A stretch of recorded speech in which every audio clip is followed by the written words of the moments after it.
नमस्कार दोस्तों, स्वागत है आप सभी का एक बार फिर से हमारे YouTube चैनल पर। दोस्तों, अचानक अयोध्या पहुंचा सैकड़ों गिद्धों का झुंड। जटायु देख चौंकी दुनिया। इस बात में कितनी सच्चाई है? दोस्तों, 14वीं शताब्दी में जब भारत में मुगलों का शासन हुआ तो श्री राम जन्मभूमि को नष्ट कर वहां बाबरी मस्जिद बना दी गई। 1525 में राम जन्मभूमि मंदिर को बाबर के सेनापति मीर बांकी ने ध्वस्त करवाया था। तीर्थ नगरी अयोध्या को सतयुग में वैवस्वत मुनि ने बसाया था। यही प्रभु श्री राम का जन्म हुआ, जिसका जिक्र वाल्मीकि की रामायण में भी है। सालों तक चले राम राज्य के बाद जब श्री राम ने जल समाधि ले ली तो अयोध्या नगरी सूनी हो गई। लेकिन अब अयोध्या में बन रहे भव्य राम मंदिर को लेकर दुनिया भर के राम भक्तों में उत्साह देखा जा रहा है। 22 जनवरी को होने वाले राम लला की प्राण प्रतिष्ठा कार्यक्रम को लेकर हर कोई अपने तरीके से खुशी मना रहा है। कोई अपने सर पर राम मंदिर का मॉडल लेकर घूम रहा है तो कोई भंडारे लगाकर खुशी मना रहा है। दोस्तों, अयोध्या में राम मंदिर का उद्घाटन आगामी 22 जनवरी को किया जाएगा, जहां प्रधानमंत्री मोदी, उत्तर प्रदेश के मुख्यमंत्री योगी आदित्यनाथ और 6000 से अधिक लोगों के भव्य प्राण प्रतिष्ठा समारोह में भाग लेने की उम्मीद है। सोनिया गांधी, मल्लिका कुंजर खरगे, नीतीश कुमार, ममता बनर्जी समेत राजनीतिक दलों के बड़े नेताओं को आमंत्रित किया गया है। आज हम आपसे बात करने वाले हैं दो अहम खबरों की, और दोनों की दोनों जुड़ी हुई हैं भगवान श्री राम की जन्मभूमि से। पहली खबर है जहां पर राम जन्मभूमि के बाद एक और आंदोलन की शुरुआत होने वाली है। वहीं दूसरी खबर है जहां भगवान श्री राम की जन्मभूमि पर पहुंचे महात्मा जटायु। दोस्तों, आपने भी ये खबर कहीं ना कहीं सुनी जरूर होगी, लेकिन आपके मन में भी जिज्ञासा हुई होगी कि क्या ये खबर सच है या नहीं है।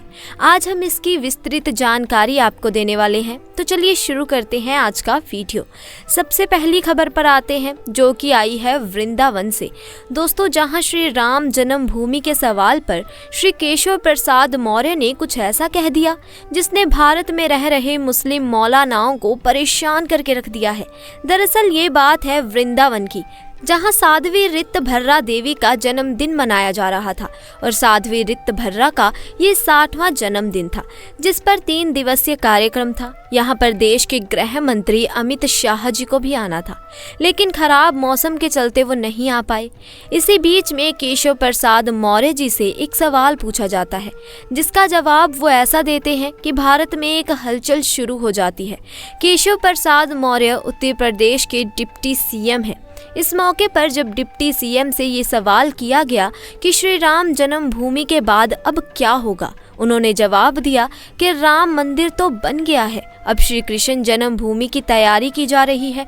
22 जनवरी को अपने गांव, अपने शहर को अयोध्या और अपने घर को श्री राम मंदिर समझकर आप सभी लोग दिवाली मनाएं। यानी कि केशव प्रसाद मौर्य जी ने ये बात कह दी है कि अब राम मंदिर के बाद बारी है श्री कृष्ण जन्मभूमि की, जिसको लेकर देश भर में आंदोलन शुरू भी किए जा चुके हैं, और सबको इंतजार है 22 जनवरी का, जब 22 जनवरी को भगवान श्री राम की प्राण प्रतिष्ठा की जाएगी। उसके बाद ये अंदाज़ा लगाया जा रहा है कि श्री कृष्ण जन्मभूमि की मुक्ति की तैयारी भी शुरू हो जाएगी, क्योंकि डिप्टी सीएम केशव प्रसाद मौर्य ने ये कहा है कि श्री कृष्ण मंदिर की तैयारी की जा रही है। इसका मतलब कुछ ना कुछ बीजेपी में इस मुद्दे को लेकर ज़रूर चल रहा है, और उम्मीद है कि 2024 के चुनाव में ये बात जनता के सामने भी रखी जाएगी। आपको क्या लगता है दोस्तों? कमेंट सेक्शन में ज़रूर बताएं। अब दोस्तों, धरती पर मानव जीवन और प्रकृति के चक्र का संचालन करने के लिए पशु पक्षी और जीव जंतु की सक्रिय भागीदारी रहती है। किसी भी पशु पक्षी और जीव जंतु के विलुप्त होने के कगार पर पहुंचने से प्राकृतिक संतुलन गड़बड़ा जाता है। गिद्धों की लगातार कम हो रही संख्या के चलते इन्हें विलुप्त प्रजाति के पक्षियों में शामिल किया गया है। गिद्धों को प्रकृति का सफाई कर्मी कहा जाता है। मिल्की पुल क्षेत्र के जंगलों एवं ग्रामीण क्षेत्रों में प्रकृति के सफाई कर्मी और विलुप्त प्रजाति के पक्षी गिद्ध झुंडों के रूप में दिखाई देने लगे हैं। गिद्ध मृत प्राणियों के अवशेषों को खाकर पर्यावरण को स्वच्छ बनाए रखने में महत्वपूर्ण भूमिका निभाते हैं। एक तरह से मनुष्यों की सहायता करते हैं। वो कई तरह की गंभीर संक्रामक बीमारियों से मनुष्यों की रक्षा भी करते हैं। प्राकृतिक वातावरण में भी गिद्ध महत्वपूर्ण भूमिका का निर्वाह करते हैं। एक अद्भुत खबर आ रही है अयोध्या से कि पता लग रहा है कि अयोध्या में महात्मा जटायु पहुंच चुके हैं। दोस्तों, आपको याद होगा कि सन 2000 के बाद से कहीं भी गिद्ध दिखाई नहीं देते थे और अचानक 23 साल बाद अयोध्या नगरी में गिद्धों का झुंड पहुंच गया है। लोग कह रहे हैं कि ये साक्षात जटायु हैं जो भगवान श्री राम के मंदिर की प्राण प्रतिष्ठा में शामिल होने के लिए आए हैं। दोस्तों, अयोध्या से जटायु जी के प्रवेश की ये खबर जैसे ही लोगों को मिली, ये ट्विटर पर वायरल हो गई। बड़े बड़े सेलिब्रिटीज इसको लेकर ट्वीट करते हुए दिखे। इसके अलावा बड़े बड़े यूट्यूबर्स भी इस पर वीडियो बना रहे हैं। मीडिया भी कवरेज के लिए अयोध्या पहुंच चुकी है, क्योंकि ये अपने आप में बहुत बड़ी खबर है कि जटायु जी अयोध्या पहुंच चुके हैं। आप में से ज़्यादातर लोगों ने यहाँ देखा होगा कि पिछले कई दशकों से गिद्ध हमें भारत में देखने को नहीं मिलते, लेकिन अचानक इनका पूरे भारत में और कहीं नहीं सिर्फ एक ही जगह पर दिखना ये किस ओर इशारा कर रहा है? आखिर क्यों ये गिद्धों के बड़े बड़े समूह अयोध्या पहुंच रहे हैं? लोग ये कहने लगे थे कि अब गिद्ध केवल किताबों में ही देखने को मिलेंगे। ऐसे में साक्षात देख पाना अपने आप में एक चमत्कार है, वो भी अयोध्या में जब राम मंदिर की प्राण प्रतिष्ठा होने जा रही है। ये अपने आप में एक चमत्कार है। जहाँ तक जटायु का सवाल उठता है तो जटायु का रामायण में जिक्र मिलता है कि महाराज दशरथ के मित्र थे देवासुर। संग्राम में उन्होंने महाराज दशरथ का साथ दिया था और उसके बाद जब माता सीता का हरण हुआ तो उस समय जटायु ने देखा कि रावण माता सीता को लिए हुए आसमान में चला जा रहा है पुष्पक विमान पर। तो जटायु ने पूरी कोशिश की माता सीता को बचाने की। आसमान में जटायु उड़ते हुए पहुंचे और रावण से युद्ध किया। जटायु का अंत में रावण ने तलवार से एक पंख काट दिया, जिस कारण से जटायु नीचे पृथ्वी पर आ गिरे। बाद में जब भगवान श्री राम उनके समीप पहुंचे तो उन्होंने करहाते हुए जटायु को देखा तो उन्होंने हे तात कहकर संबोधन किया। जटायु जी ने श्री राम को सारी कहानी बताई कि माता सीता को रावण लेकर गया है।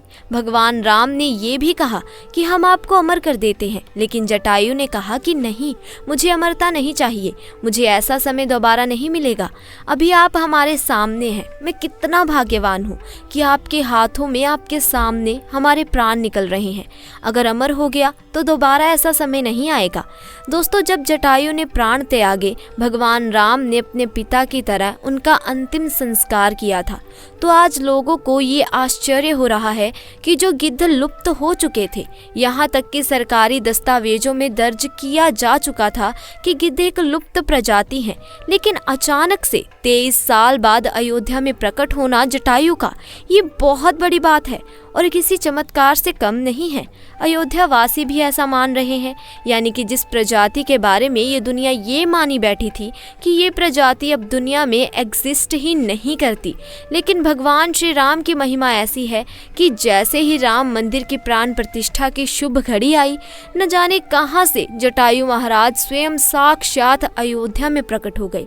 इस पर रामायण में भी लिखा हुआ है कि हरि अनंत हरि कथा अनंतता, कहिए सुनिए बहुबधा सब संता। यानी भगवान की महिमा अनंत है। उसको ये क्या, सरकार का, दुनिया क्या, वैज्ञानिक क्या, कोई कुछ नहीं जान सकता। आज जटायु जी का अयोध्या में आना ये वैज्ञानिकों को भी चुनौती देता है, उन नास्तिकों को भी चुनौती देता है और भारत में कन्वर्ट हो चुके हैं उन कट्टरपंथियों को भी चुनौती देता है जो ये कह रहे हैं कि भगवान श्री राम का मंदिर हम एक ना एक दिन गिरा देंगे जब हमारी सत्ता आएगी। अरे मूर्खों, जब स्वयं 33 कोटि देवी देवता, सूर्य, नाग, किन्नर, यक्ष, गंधर्व भगवान श्री राम के इस मंदिर की रक्षा का प्रण ले चुके हैं, तो तुम क्या, तुम्हारे आने वाली 1000 पीढ़ियां भी इस मंदिर का कुछ नहीं बिगाड़ सकती। दोस्तों, इस खबर ने पूरे भारत में तहलका मचाया हुआ है। ना सिर्फ भगवान श्री राम को मानने वालों में, बल्कि जो भगवान श्री राम को गालियां देते हैं वो भी मजबूर हो गए हैं कि भगवान श्री राम की महिमा मानने को। यहाँ एक चीज़ कहना चाहोगे, जो लोग गाली देते हैं उनके ही किसी शायर ने लिखा है कि फानुस बनकर जिसकी हिफाजत हवा करे वो शमा क्या, बुझे जिसे रोशन खुदा करे। तो जब प्रकृति खुद आ रही है भगवान श्री राम की प्राण प्रतिष्ठा में, कुदरत के नए नए चमत्कार हो रहे हैं, ऐसे मंदिर को गिराने वालों को एक बार सोचना चाहिए कि क्या वो कभी गिरा पाएंगे। हमें तो लगता है कि बड़े से बड़े कट्टरपंथी जिस प्रकार से नष्ट हो गए हैं, उसी प्रकार से एक दिन वो भी नष्ट हो जाएंगे। तो दोस्तों, आज के लिए बस इतना ही। आपका हमारी आज की जानकारी के बारे में क्या कहना है, कमेंट सेक्शन में ज़रूर बताएं। साथ ही दोस्तों, वीडियो पसंद आई हो तो इसे लाइक करें, शेयर करें और चैनल को सब्सक्राइब करें। आपका बहुत बहुत धन्यवाद।